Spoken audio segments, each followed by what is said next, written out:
కర్నూలు జిల్లా హోలగ మండలం మార్లమడికి గ్రామానికి ఆర్టీసీ బస్సు సౌకర్యం కల్పించిన మంత్రి నారా లోకేష్ కు విద్యార్థులు కృతజ్ఞతలు తెలిపారు. విద్యార్థులకు ఆర్టీసీ బస్సు సౌకర్యం కల్పించాలని ప్రజా సమస్యల పరిష్కార వేదిక ద్వారా స్థానికుడు పంపిన మెయిల్ కు లోకేష్ స్పందించారు. సమస్యను రవాణా శాఖ మంత్రి దృష్టికి తీసుకెళ్లడంతో అధికారులు గ్రామానికి బస్సు ఏర్పాటు చేశారు.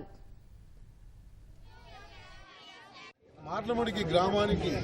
బస్సు సౌకర్యం గురించి రాష్ట్ర రవాణా శాఖ మంత్రి మండిపల్లి రాంప్రసాద్ రెడ్డి గారు దాని మీద వెంటనే స్పందించి మా ఆర్ఎం గారికి మాకు వెంటనే ఆ గ్రామానికి వెళ్ళి ఆ రోడ్డు పరిస్థితి ఎట్లా ఉంది,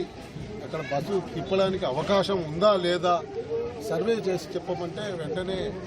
వారి ఆదేశానుసారము నేను మీ గ్రామానికి వచ్చి ఇక్కడ రోడ్డు పరిస్థితులు, పిల్లలు ఎంతమంది ఉన్నారు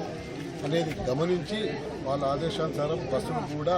రవాణా చేయటకు ఎలాంటి రోడ్డు పరిస్థితి కూడా బాగుంది కాబట్టి నేను ఈరోజు విద్యార్థులకు బస్సు సౌకర్యం కల్పించమని